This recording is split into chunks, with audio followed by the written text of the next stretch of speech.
عبداللہ صاحب، سب سے پہلے میں آپ سے ایران امریکہ کشیدگی کے حوالے سے ہی بات کرنا چاہوں گی. ہر روز ہم اس ٹاپک پہ بات کرتے ہیں، لیکن ہر روز ایسا لگ رہا ہے کہ چیزیں بالکل ویسے کی ویسے ہی ہیں، لیکن جو تبدیلی آ رہی ہے وہ یہ آ رہی ہے کہ ڈونلڈ ٹرمپ کے جو بیانات ہیں ہر گزرتے دن ان کا بیان جو ہے وہ مختلف ہوتا ہے. اب وہ یہ کہہ رہے ہیں کہ نئی فوجی کارروائیوں میں آپریشن ایپک فیوری کے حملوں سے زیادہ بڑے حملے بھی کیے جا سکتے ہیں، جبکہ ایران جواب یہ دے رہا ہے کہ بغیر سوچے سمجھے جارحیت ٹرمپ کو بہت بھاری پڑ سکتی ہے اور اس کی بھاری قیمت ٹرمپ کو ادا کرنی پڑے گی.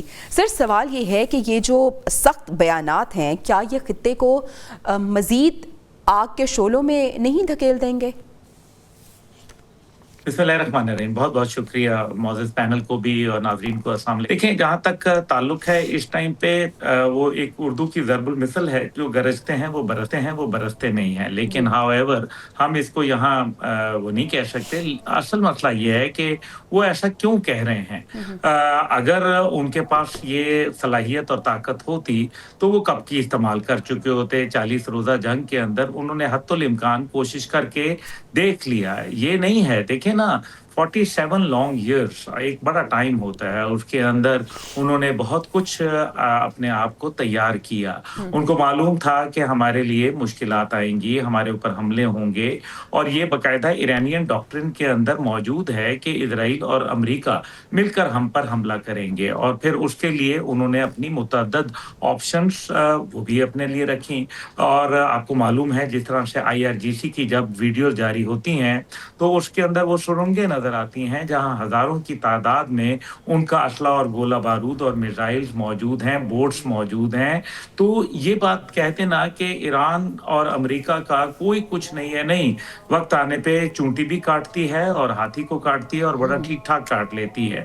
اس لیے اب ایران صرف ایک ملک نہیں ہے بلکہ ایک اس کے پیچھے سوچ ہے. اور لوگ یہ دیکھ رہے ہیں کہ ایک سپر پاور کو اگر ہم نے کمزور کرنا ہے براہ راست تو وہ شاید نہ کر سکتے ہیں، لیکن وہ ایران کی مدد کرنے لگ گئے ہیں. اور اس میں کوئی دوسری رائے نہیں ہے کہ ایران کو متعدد جگہ سے مدد بھی آ رہی ہے، ٹیکنالوجیکل سپورٹ بھی آ رہی ہے، اسٹریٹجک سپورٹ بھی آ رہی ہے، اور شاید ان کو ملٹریلی سپورٹ بھی آ رہی ہے. اور یہی وجہ ہے کہ ایران کچھ عرصے سے طاقتور مزید ہو گیا اور کئی ایسی سرپرائز چیزیں اس نے دکھائیں جو کہ میرے خیال میں ڈونلڈ ٹرمپ صاحب نے اس کو کیلکولیٹ نہیں کیا تھا. لیکن ان سب کے باوجود یہاں ایک دنیا کا امن، سلامتی اور خوشحالی اور دنیا کی معاشی استحکام منسلک ہے.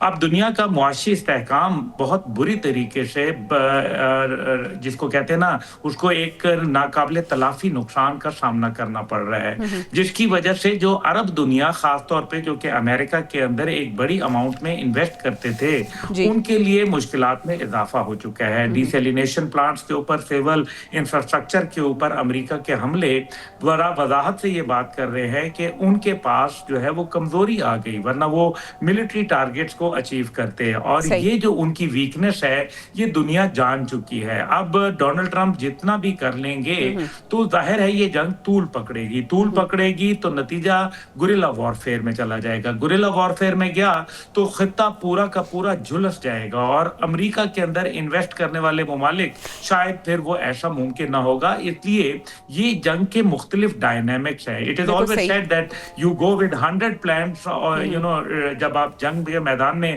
جاتے ہیں تو آپ 100 پلان لے کے جاتے ہیں، لیکن اٹ از 101st پلان جو کہ اس وقت آپ بناتے ہیں اور موقع کی نزاکت کے مطابق بناتے ہیں.